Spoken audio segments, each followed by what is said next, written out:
The more you Well, live in the now. I mean, because you're in the now. It's now. It's now. It's now. It's always now. So, you're not thinking about the past or um, right. projecting into the future. Mm. So, of course, everything just moves in a natural kind of way, not in the, I'm here waiting kind of way. So, anyway, that's my thought.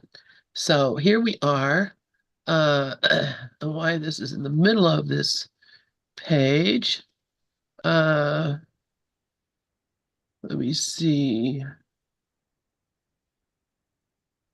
We move. I think we're talking about Bill's career. Where? Okay. Oh yeah, because last week we listened to that recording of him talking about this, that his parents uh, didn't know really what a PhD was or what would happen or Right, right. God, any are of that. you good? Damn, I'm not that good. I would forget it. Well, I'm looking at the book and remembering. Yeah, well, Yeah. okay. I was here at the time, so Yeah. anyway. Uh, okay, so let's see. I think let's get over here where I'm just trying to. Oh, he's talking about the Rorschach test, right? And we talked about that. I think that he didn't know what that was. Do you? What, the Rorschach test? Yeah, I forget what it is. It's like these ink blots, and Oh, they right. and you Right, look yeah. at them and say, "Oh, it's a rabbit," or Right. it's two people having sex," or and then they go from Right. what you said there to tell you Mm. what your personality is like, which I think is really cute. And Yes. Now today you go on. Oh no, it was yesterday. See, I was in Texas yesterday, so I couldn't come because that was yesterday that you did the with Rev Wayne. oh, You the read. Apprentice Life, yeah. I love that book. Oh All my right. Lord, it's so good. So okay, so um, let's start on here. Of course, Bill, because I was looking for breaks where I wonder why this will never let me. So weird. Anyway, go ahead. You want to start reading, of course, Bill. Okay. Of course, Bill was aware of their lack of support for his accomplishments and took that as a personal affront, adding grievances to his growing store. Isn't that interesting? That's truly what the ego does when you're growing up. It's constantly on the lookout who's being favored. We don't even know if we're being favored. you know, um, it's interesting. We know. Do you know what I mean, Lynn? Oh yeah, absolutely, I do. And well, for me, it's different because even though I have brothers and sisters, my youngest sister is 9 years older than me. She just turned 80 a couple of days ago, and Oh, she got married when she was 14. So when I was like, 4 years old, she was gone. And so I was right, alone from that time forward. So I didn't have any thoughts of, honestly, I didn't have any thoughts about anything. Um, right. You were I the was, baby. yeah, I was just all by myself. And, I had I mean, some people would say it was pretty awful. A lot of people would not be very fond of, the things that happened to me when I was growing up. And people would think that I was a real victim. And, how, how did you survive? And, how can you be so nice now when these things happen? And I'm telling you what, at the time, I I just felt I was very lonely, but I was connected. I had God. I had Jesus I talked to all the time. And I had a lot of, what you might call imaginary friends. I just lived in a world of my own, a little fantasy. I read a lot of books, and I didn't know anything about the world. I didn't know about, how kids were. What I knew about kids was that they were all just really uh, very self-centered and probably pretty rude. They were very mean to me a lot of times because, I have this big birthmark on my neck, which really, they just, immediately put me as, a reject. And so, but I was smart and I was the smartest kid in the class always. There was Wow, that, yeah, there that's was one great. time there was a boy who was almost as smart as me, but no, that was it. So that was, I didn't have any kind of, um, you know, I, I had you might call it a superiority complex.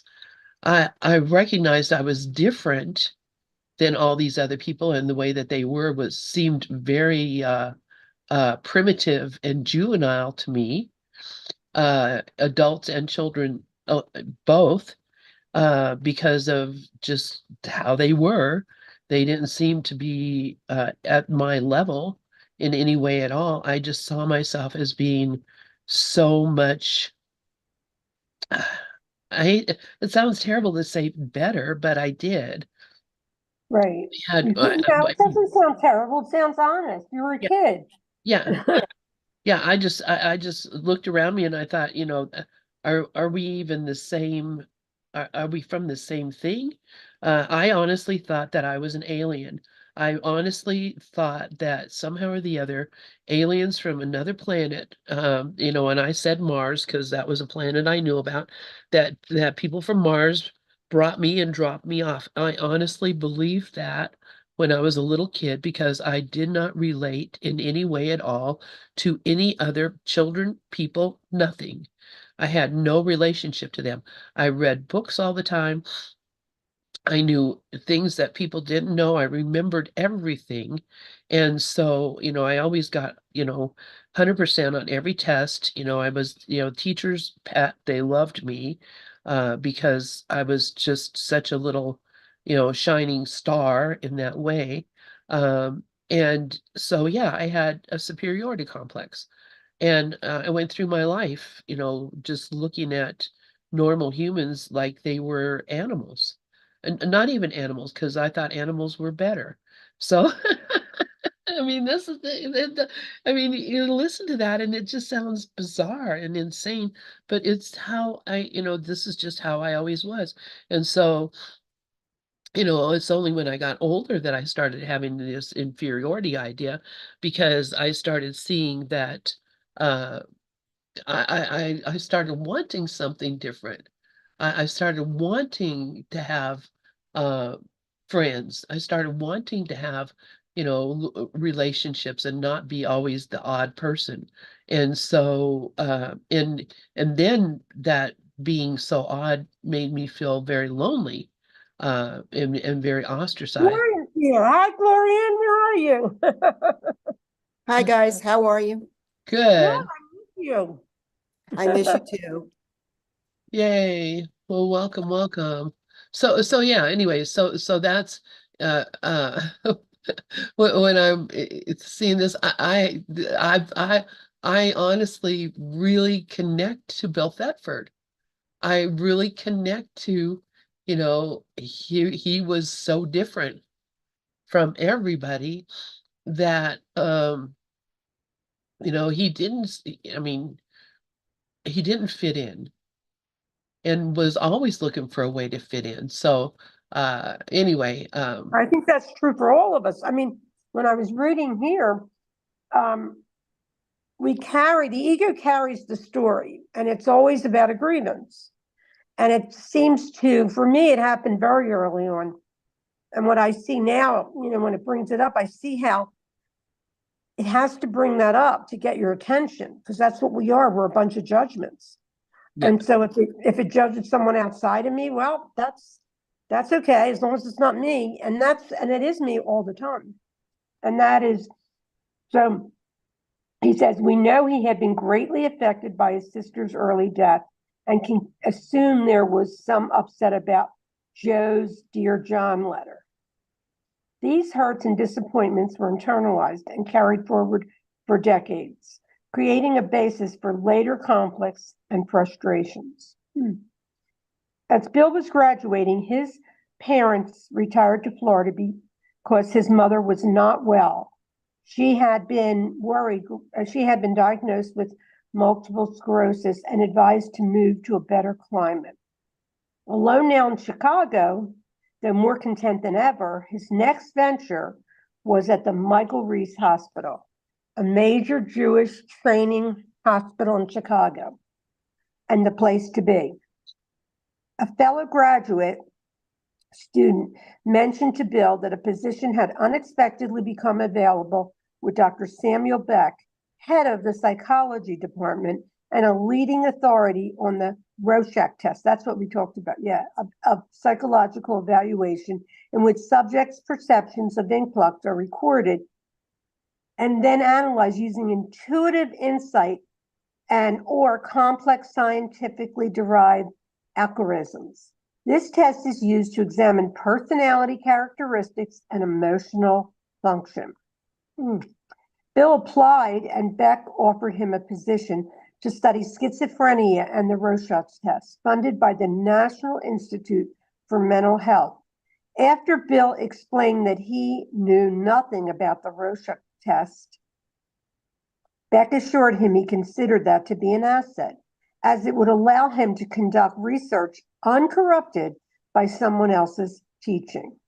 He was also enthusiastic about Bill's PhD dissertation, thinking it sounded mostly scientific, a plus. The first position as a doctor of psychology allowed Bill to become acquainted with, among other things, personality tests and measurements, which would prove useful as his career unfolded. You know, when I look at this, we go through so much to pump that ego up, you know, like it's all these psychological tests, you know, we want so much to be a better ego.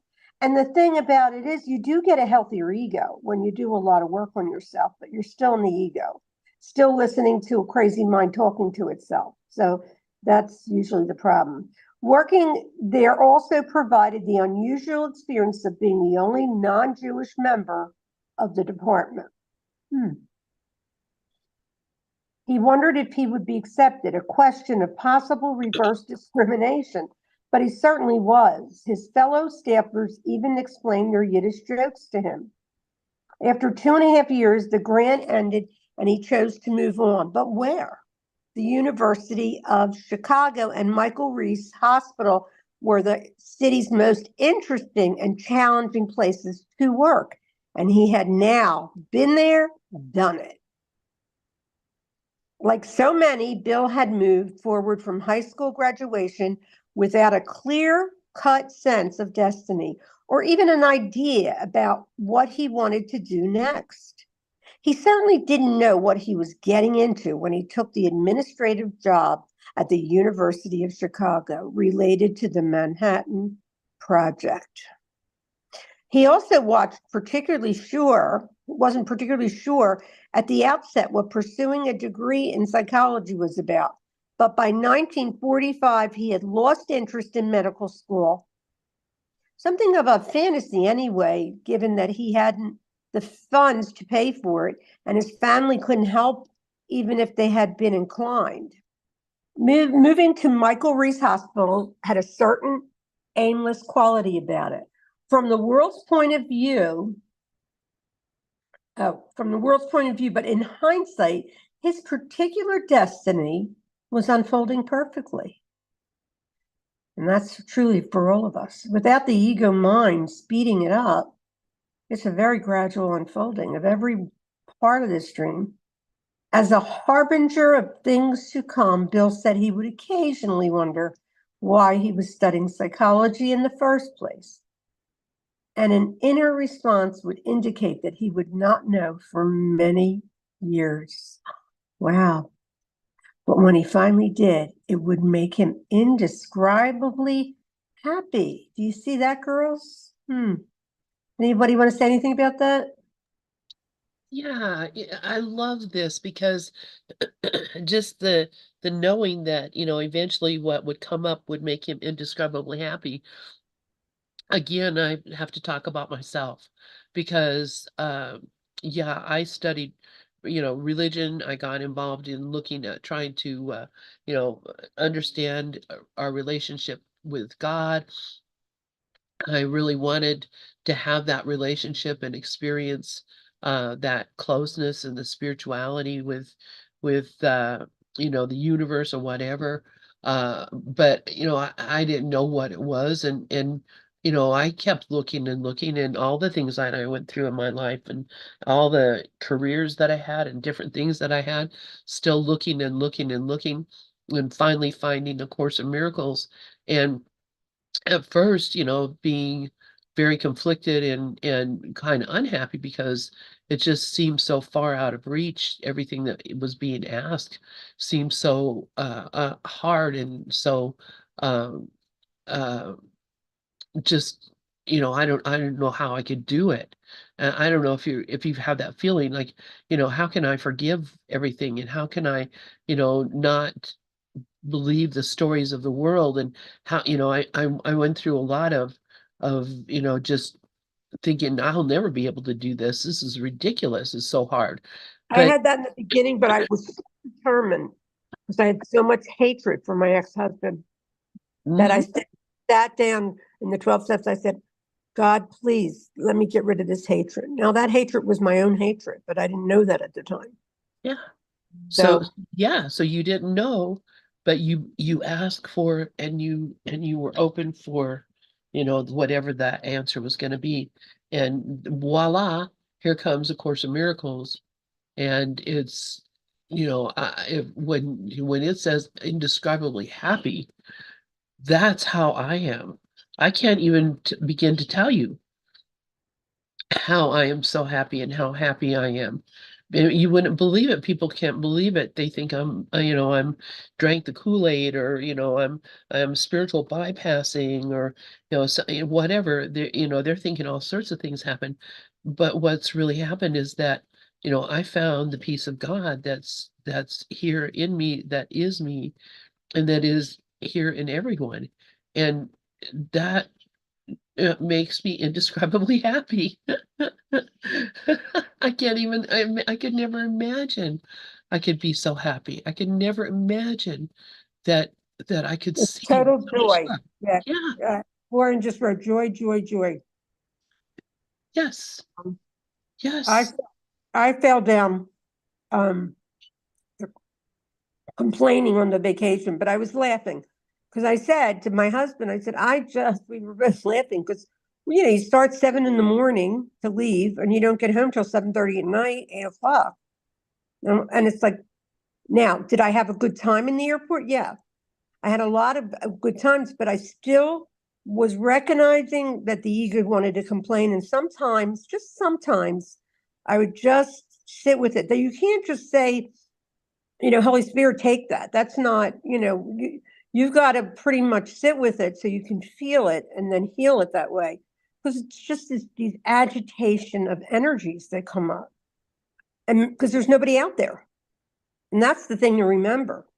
I'm not at an airport. I'm just feeling an energy of, and that's challenging at times, especially like when you're in an airport with so many people. Airports are really a good place to practice silence. Yeah, I love airports, and I've had amazing experiences in airports. I mean, amazing spiritual experiences in airports that, you wouldn't expect to happen.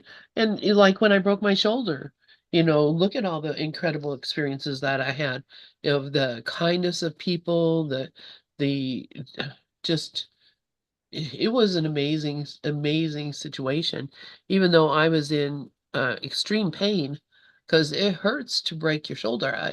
It never occurred to me how much it would hurt, but that's a very painful thing. But, people were so kind to me all the way around.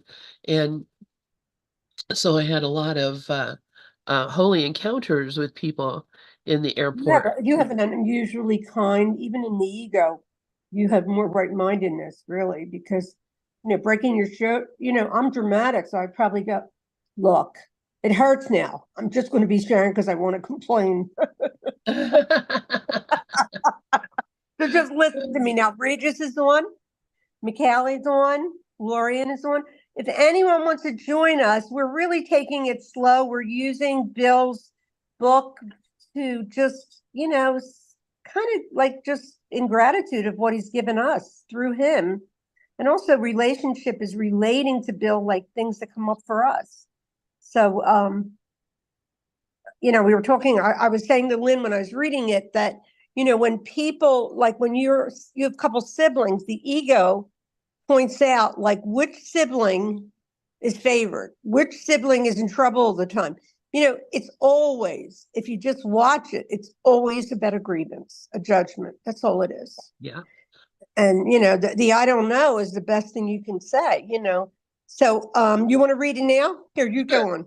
Yeah, Okay. I will. And just, about that sibling business, which I never really realized because, I did have four sisters and one brother. All but one of them are passed now. And I guess my brother's still alive, but I haven't seen him for years. And, he's like totally rejected from the family, but not from me, but just in general. But like I said, they all had gone. They all were married. My sisters got married when they were 14 and 15 years old. My older sisters were, they're very young when they Wow. were married. Yeah, 14 and two of them were 15, one was 14, and the other one was 18 when she got married. She was the old maid. So but they all married because our family, they were hillbillies from the Ozarks. And you don't that's how I kind of relating to Bill's family. As I'm reading this, I'm like, yeah, his folks are kind of probably like mine were, and not really very very sophisticated people. But what happened, you're talking about the sibling rivalry, or the thing of, thinking that one is favored over the other.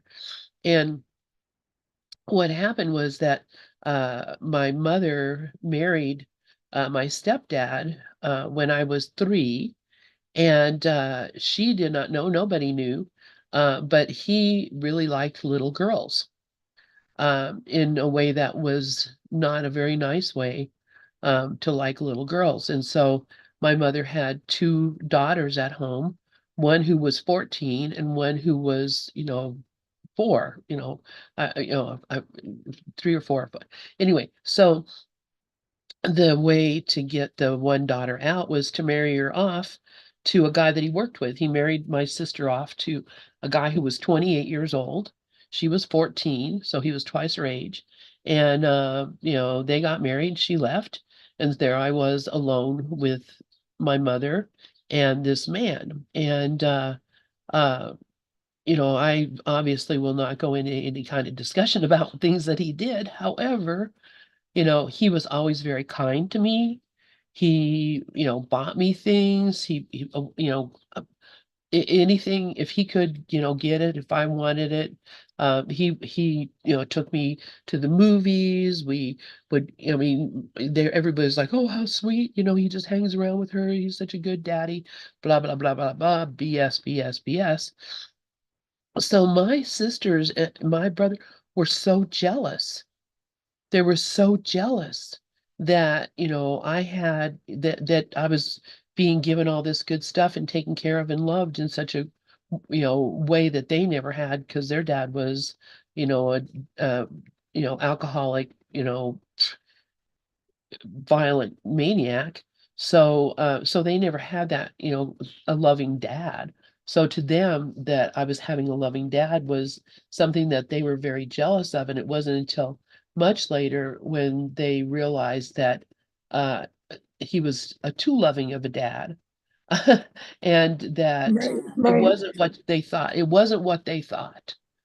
right. But they were so angry with me. and treated me, not, the best. Uh, Yeah. but later on, of course, they were, sorry for all that. And that makes me sad too. I didn't want them to be sorry for all that, but you don't know when you think people are being favored what the purpose of the favoritism Right. is, or Right. what happened. So anyway, so that whole idea, we just you can't say and we don't know. So and for me, it took the Course in Miracles actually for me to come to see that what even though it was sick and not acceptable by anyone, even by him, that he was doing these things, it was the only he was trying to express love, and it was a call for love. It was a call for love, and of course I had a call for love. And so somehow or the other, I just felt like I was loved. I didn't feel like I was being used or abused. I felt like I was being loved.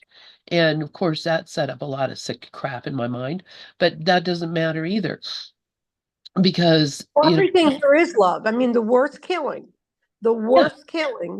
it's because, it's not, we're not really bodies. We're going to feel it. That's the problem because we're hooked up to these machines. I don't know what you want to call them, the sense machines. But, the thing is, when it comes to all the horrific things, if we, it's like every miracle is a miracle because number one, it's all happening in mind. It's not really happening in a world. yes, So it's all concepts, okay? And the only thing that scares us is when we believe, we're being hurt, or, and the believer is not even us. The believer is just believer. It's right, just happening through us. So there's nobody, when people like say, well, she's so brave because she's awake and she went through this. She didn't do that. It's all happening through her because this is a movie. There's no real reality to any of it. The reality is the constancy of what we truly are, not the movie. But I got to see how, and I go back and forth. Of course, I'm still sharing a lot of the day, but I realized that sitting in the holy instant, there is nothing here. All I'm looking at is just these projections of my mind that are different from yours, Lynn, but they're just projections. They're just coming up from the universal mind. exactly. And it's really interesting, as you're saying that, because it came to my mind too, because my husband knew about all this, and one night I woke up, he was crying, and he's a very sensitive guy. He was crying, and I was like, what is wrong with you? And he goes, I can't tell you. I just the most terrible thing. I just can't tell you. And he would never, for years, he would never tell me what that dream was about. And he would always just say, I can't tell you. And he would cry every time, every time. Yeah.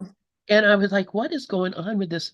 Finally, one day, and we were talking, and this is after I had started studying the course, and he said, the dream that I had that made me cry and still makes me cry is that you told me the things that he had done to you, and you said that you liked it. He said, I dreamed that you said that you liked it. And he said it just I and it just hit him that he couldn't stand the idea. Well, of course that wasn't true. That was his dream. But after I had been studying the course and I started looking at, okay, well, what would be the purpose of all these things happening? What would be the purpose of all these things happening? And that's when I came to realize um, that, well, and another thing, not to be bringing up more asides, but running the Pal Talk room, every so once in a while in the Pal Talk room, some guy will come on and turn on his camera, and then, you look at his camera and he's doing things, showing you things that you don't necessarily want to see, parts of his anatomy and, doing things, and I know you've probably seen that happen. Yes. Yeah, and you have to, go and, cut off your camera and block the guy and everything. But then, one day that happened and I was like, oh, it was his call for love. And Right. and it was not only his call for love, he felt like he was giving love. And then it hit me, oh my gosh, what, Frank had done, my stepdad, was his call for love. Of course. And I, being a little child, I was calling for love too. And so perceiving whatever, because I didn't know, you don't know about these things when you're a little kid. Your parent could hit you over the head with a board every day. And until you went to school and someone said, that's not right, you would think that's how it is. Parents hit you in the head with a board. I didn't know. I mean, seriously, when you're a kid, you don't know any. You think your parents are Well, you doing. know what? Gloria just wrote, everyone is always coming from their own past, which is right, projecting it outside. When we notice this, it is in every projection. That is exactly it. Yes. And it's so, but it got, the layers Yeah. of our consciousness are thinning out. That's what's happening here.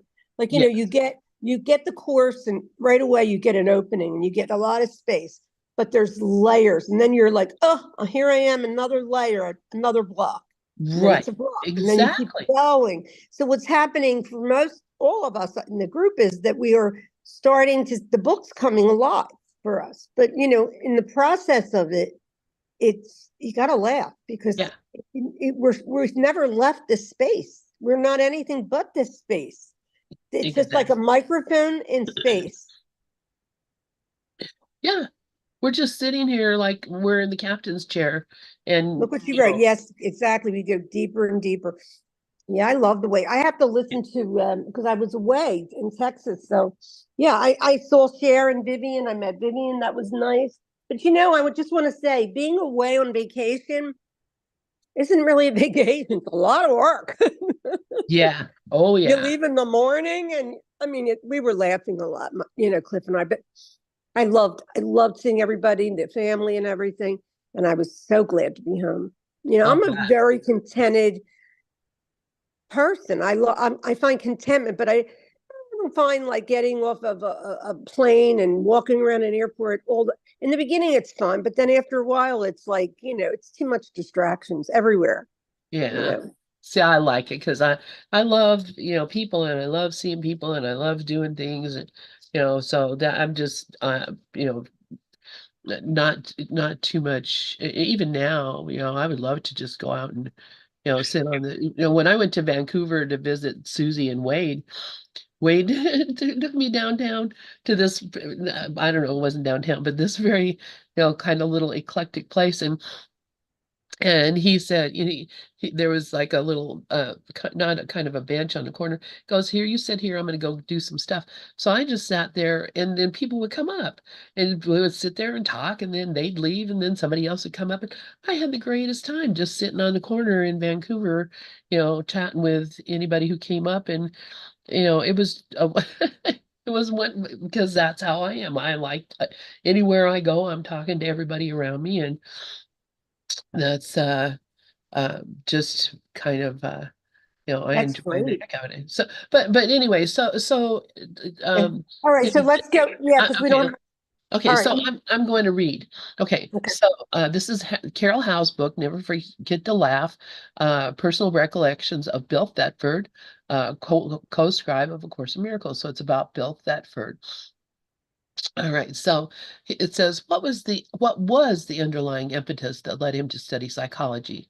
The decision might have seemed a casual one when other fields were also open to him, but many major decisions in life are made offhandedly without exploring their ramifications because we are unaware at the time that they are leading to major changes. We know that only after the fact. Even at a young age, Bill had demonstrated his ability as an able, trustworthy administrator.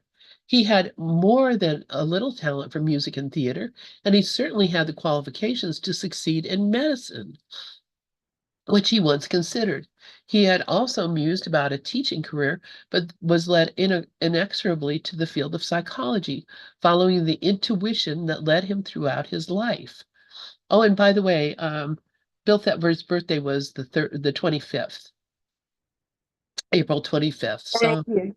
Yeah, I mean, I remember reading that it was coming up, but I think I might have been away then too. I don't know. so he was a Taurus, and so this whole idea of uh, being, administrative and having, all He this. showed all those signs, yeah. Yeah, yeah. So, okay. So because research into personality types became Bill's specialty, the centerpiece of his academic research, and to understand him better, I'm including a brief look at personality types. Men of genius through the ages have recognized not only that human beings are born with specific characteristics, but that humankind seems to fall naturally into four distinct categories of temperament, character, and intelligence, or in short, personality. Wow. Yeah. Such categories were named according to the understanding available at the time. An abbreviated list of persons who recognize four basic types include Plato in 340 BC, Aristotle in 325 BC, Galen in 190 AD, Paracelsus in 1550, Atticus in 1905, Spranger in 1914, Kretschmer in 1920, Fromm 1947, Myers 1958. Of course, we have the Myers-Briggs um, uh, test that everyone is familiar with, and I haven't done the Plato test, but they probably say about the same thing. Okay, so the idea that individuals are predisposed to develop into one of four different configurations of attitude and action has survived for well over 2,000 years. Surely this idea would not have been employed for so long by so many people in so many countries had there not been some sort of widely shared recognition of its usefulness. I think this is funny because I'm thinking about astrology, and there are 12 different personality types, and four different fire, air, earth, and water, and there are signs in each one of those, but that's something that's been noticed, recognized, and widely shared for for a couple thousand years as well, astrology. So uh, you know, take your pick. Okay.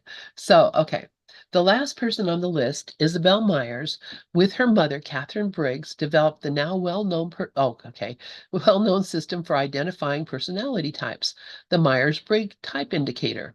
To this, we add its shorter but equally valid cousin, the Keirsey Temperament Sorter.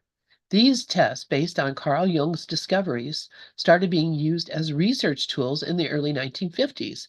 Thus, Gardner Murphy did not mention them in his 1947 book, nor were they available during Bill's early work under Carl Rogers in Chicago. Both these more recent tests use four sets of opposites to identify temperaments, i.e., introvert extrovert, NS, intuitive sensory, TF, thinking feeling, and JP, judging perceiving.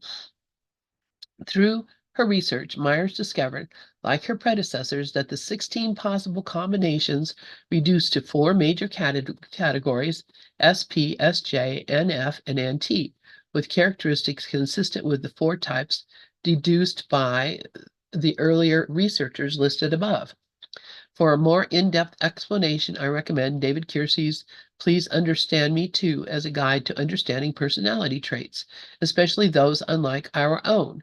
One of those early observers of humankind was Plato. And this is a quote from something or the other I'll go look up. Plato was the quintessential idealist, known as the NF, an abbreviation for the intuitive feeling type in the Myers-Briggs personality lexicon, the inventor of a philosophy in which ideas are even more real than Earth and its inhabitants. Plato's word for an idealist like himself was noetic, which roughly translated means intuitive thought. That is pure thinking done without recourse to either logical or empirical investigation.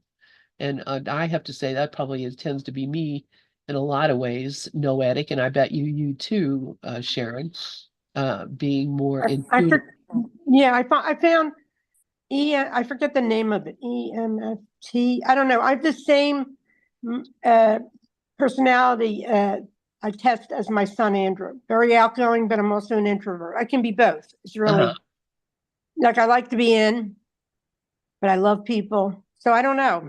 Anyway, it's so funny because one time I was listening to Keith and he said, "You don't even have to do these tests because you're not there." Right, and that's, that is ultimately it is the truth.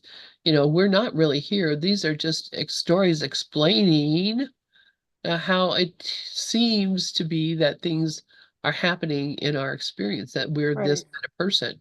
And Well, we're and the gonna same have fun thing, no matter what. Why wouldn't we? We're in a body. We might as well. right. I mean, it's all, this right here is this body is all chemistry, basically.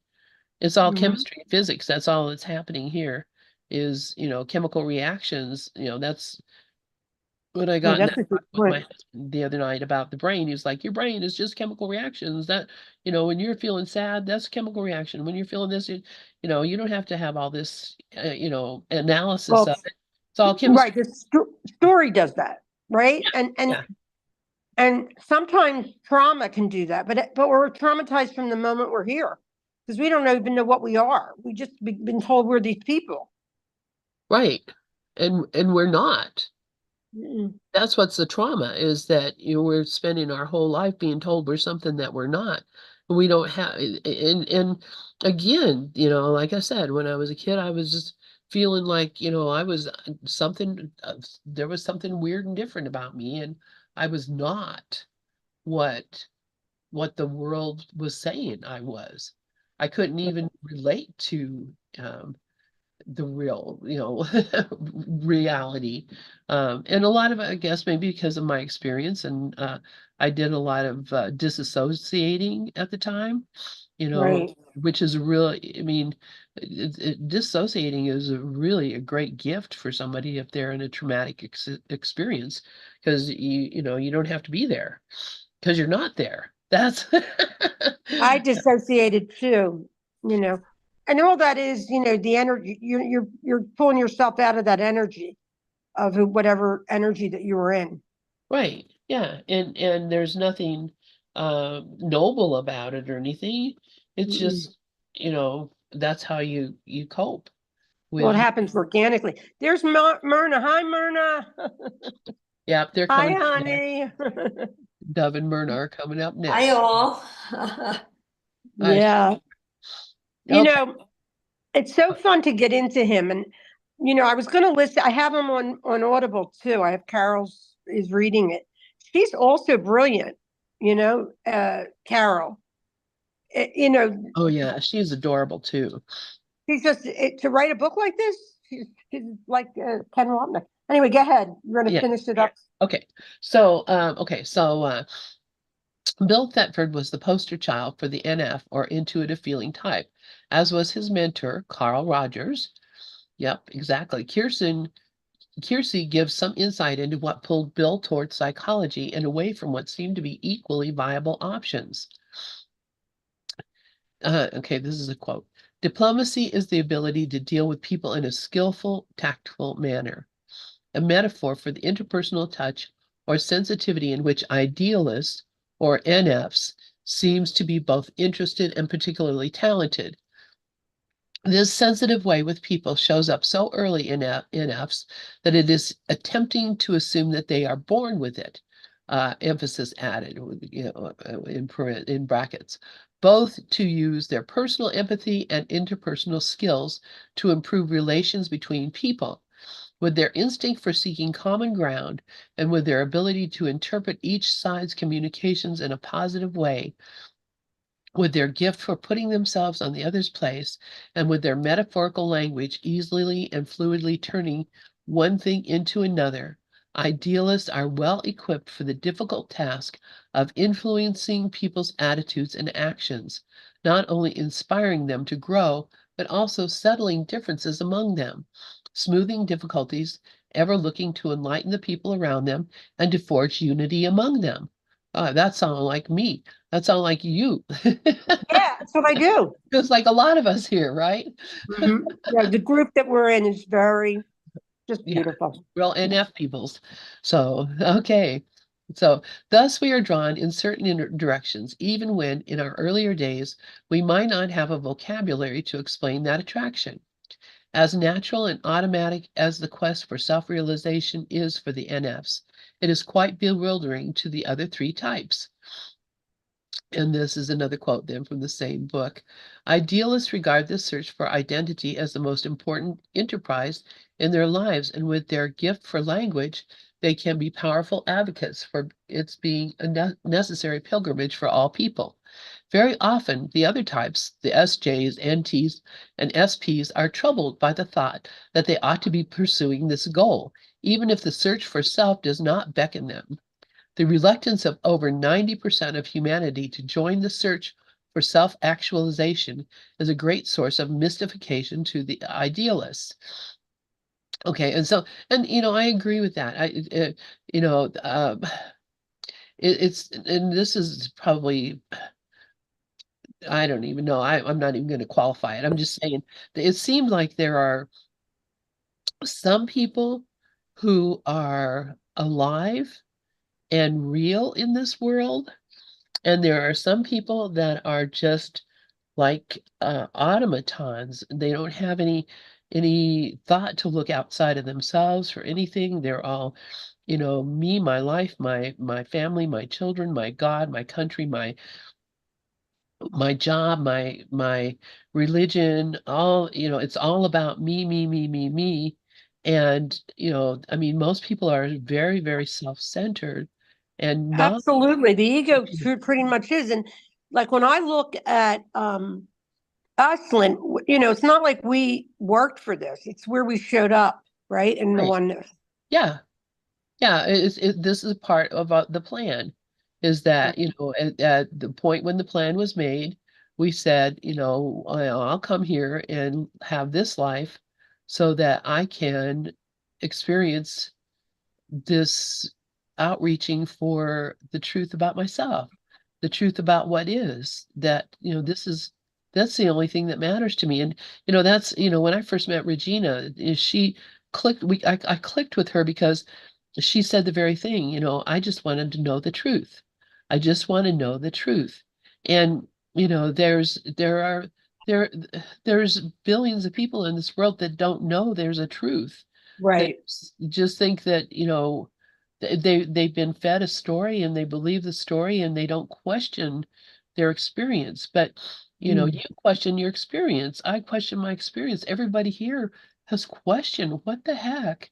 This doesn't even make any sense. And when Well, I you did it recognize, around the word God because I said, I don't get it. People say, trust God. Well, what am I trusting? That's what came on to me. But the right mind was waking up early. It was waking up before I moved to Altoona because I remember going into the woods and hearing a voice say, what am I doing here? What are all these people? Like, in other words, like right minded is the only part of us, even though it's up, it has to awaken. It has to remember who it was because the ego, well, that's just a part of us that just kind of balances out, right? I could be wrong about what I'm. yeah. So I'm just going to read the next little bit because this is real interesting. It is. Okay, she says this brief description of the NF, though general, gives us much insight into Bill Thetford in particular. The vast amount of research on personality types available today, some of it done by Bill himself. Now, we get this, Bill Thetford was responsible for a lot of uh, the diagnostic, the book that they use to diagnose personality types. Bill Thetford did that work. That was part of his research. Wow. Wow. Yeah, yeah. So this is, I mean, he just wasn't just some inconsequential character that, showed up at the right place at the right time, He like he's kind of like a Forrest Gump of modern Yep. psychology. Hmm. Uh, okay, so some of it done by Bill himself provides the opportunity for anyone to understand basic human motivating factors, more fully than ever. Without such explanations, others' choices and inclinations seem uninformed at best and defective at worst, hardly a prescription for tolerance or empathy. One advantage of living several decades, whether we know our personality or type or not, is that we can see patterns in our lives and how seemingly accidental, unrelated experiences all contribute to our unfolding awareness, a prerequisite for healing the fearful ideas we hold about ourselves. A Course in Miracles promises that our lives are not random and that those who are to meet will meet. Although we each have an individualized curriculum in terms of where we go, who we meet, the jobs we hold, the abilities we develop, the places we live, and the lessons we encounter, the Course assures us that all encounters are designed for our maximal and mutual healing. Excuse me. This is a very reassuring idea, and embracing it allies anxiety about the correctness of our decisions. Keeping in mind ACIM's major teaching of forgiveness, all circumstances become perfect venues for its practice. We may never fully recognize all the reasons for our acquiring our particular skills, but we can learn to trust that there are no accidents. I love Well, that. well. Yep, Okay, well, this is good. Okay. good. Yep. And then she goes to our favorite paragraph. Our time is almost up. You want to read this? What could you not accept if you but knew that everything that happens, all events, past, present, and to come, are gently planned by one whose only purpose is your good? Perhaps you have misunderstood his plan, for he would never offer pain to you. But your defenses did not let you see his loving blessing shine in every step you ever took. While you made plans for death or the strengthening of the ego, he led you gently to eternal life. That is beautiful. Yeah. That is beautiful. And that's from lesson 135. Yeah. The famous paragraph, I think it is paragraph 18. What are we doing tonight in class? Like in group? Oh, tonight Dove is going to be on, and he's going to be talking about, I forget Dove, but it was something we talked about, he mentioned last night. So uh, it's, I don't know, maybe you could put it in the chat. A surprise. Okay. All right. Dove's gonna be coming in soon. And I'm gonna say thank you, everyone that showed up. And I'm going off. And thank you, Lynn, and then for joining me. Thank you, Sharon. And he's going to be talking about Ken Wapnick. Thank you, Dove. Oh, you're welcome. How I could have Thanks for forgotten. coming, Lauren, and everybody. Regis, McCallie, Myrna, Lynn. Okay.